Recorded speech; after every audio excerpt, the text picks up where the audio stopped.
at Southern Miss. I covered some of those teams.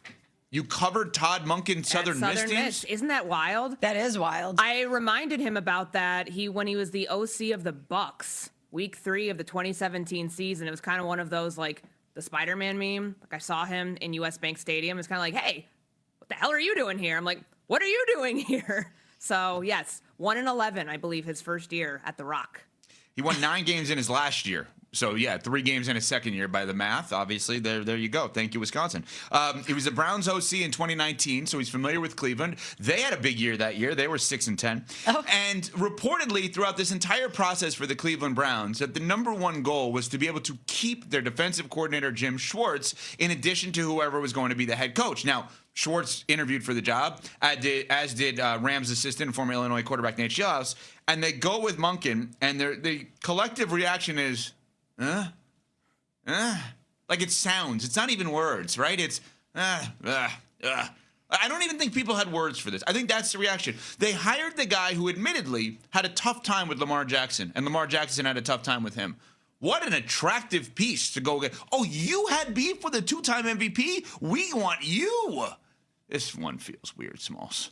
It does. And I thought that after we got the reports that Nate Scheelhaase had a long meeting with the Browns, that it was trending that way. And I thought that would have been an interesting hire for them because he's young, he's smart, he comes from the McVay coaching tree, which has obviously had a lot of success. And they may have their quarterback of the future in Deion Sanders. They may not. But I imagine if you bring somebody like Nate Scheelhaase in, you're going to give him a long runway to hopefully build something. And it will inspire, at least in the immediacy, a little bit of excitement and confidence in your fan base. Okay, we're doing something different. We're doing something young. We're going to invigorate this franchise in a new and exciting way. And instead, to your point, it's Todd Monken, who it wasn't great in Baltimore. It's part of the reason that John Harbaugh got fired. It didn't work with a 2-time MVP in Lamar. So what makes us believe as Browns fans that it's going to be great for us with Shador and whoever could be potentially next in the quarterback carousel? When I saw it, I just kind of thought to myself, I wonder why they're going this route. And that's not really what you want to be thinking about when we're talking about a consequential head coaching hire. I was stunned when I heard it because let's not act like his name was really in the mix for that long or anywhere near the top. We had heard about Mike McDaniel last week. He pulls out. Others pull out of the search process for the Browns. And then it starts getting narrowed down to Grant Udinski's name before he decides he wants to go somewhere else, Nate Scheelhaase, and then Jim Schwartz, who felt like the front runner all along. And he's under contract still as your defensive coordinator. And then all of a sudden they decide to muddy their own waters by making a hire that no one saw coming, a hire that doesn't do much to inspire the current landscape in Cleveland, and a hire that feels like it's undercutting the GM.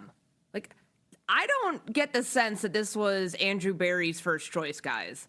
Just the way that this whole search has gone down the last couple of weeks, this doesn't feel like a move that he was going to make. And you see right now, if you're watching us on ESPN2, that's one of my favorite memes that Myles Garrett used, where it's the fast food worker out behind whatever the restaurant is looking exhausted.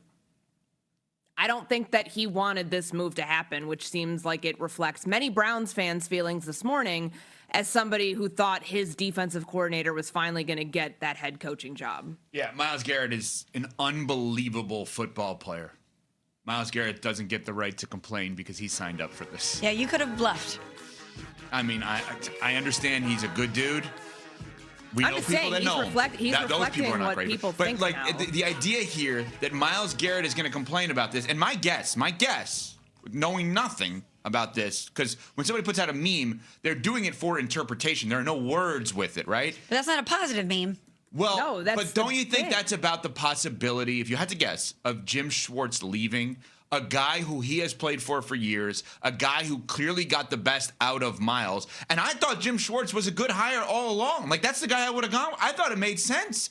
Everyone seems to like him on that defense. He's been a head coach before. You're not ready for your next 20 years of football yet. So in the in-between, rally the troops a little bit And Jim Schwartz felt like I didn't think it was fair to Shieldhouse to actually give him the job, as odd as that sounds. Because you don't think he's ready? I don't know if he's ready, but I think that job is set up to fail. And I think someone who's been there before and someone who's worked with that defense will then have Myles Garrett, who's the face of the franchise, rallying troops in his favor. Where Shieldhouse, I'm happy. I don't know this guy. I'm happy for him that he's going to be with the Rams because I think this would have been a bad situation for him.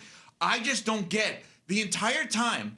I thought what they were doing was, how do we get 2 for the price of 1? I figured Jim Schwartz was in on this. Like, hey, Jim, listen, if you don't get the job, it's going to be Michelle Smallman. You love Michelle Smallman.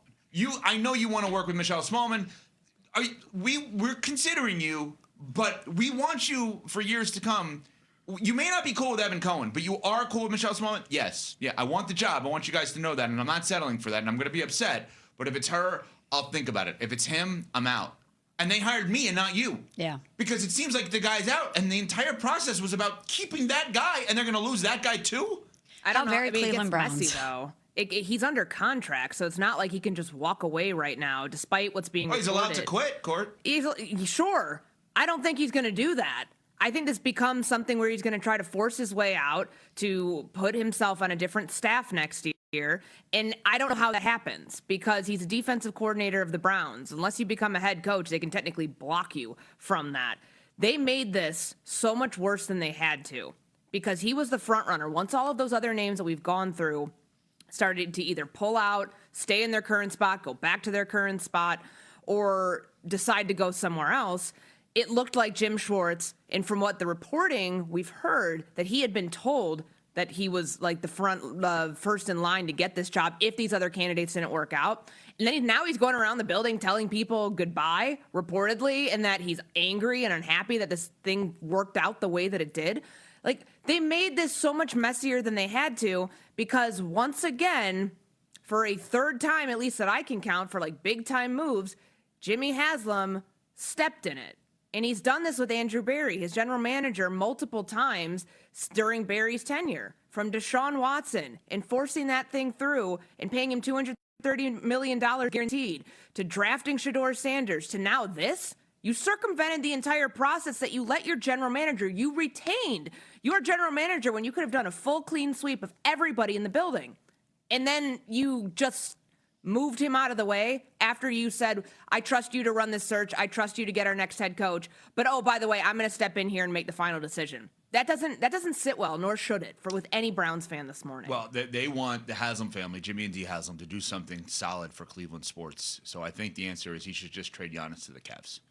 And I think that, he owns the Milwaukee Bucks. He owns the Cleveland Browns. Do something for Cleveland sports. Trade Giannis to the Cavs. That should be your gift. Because the Browns thing ain't working. We can't get you a quarterback or a coach you're excited about, but we're going to get you Giannis. We're going to get you Giannis. Small's got her phone back, by the way. We'll update the over-under on number of missed calls. She missed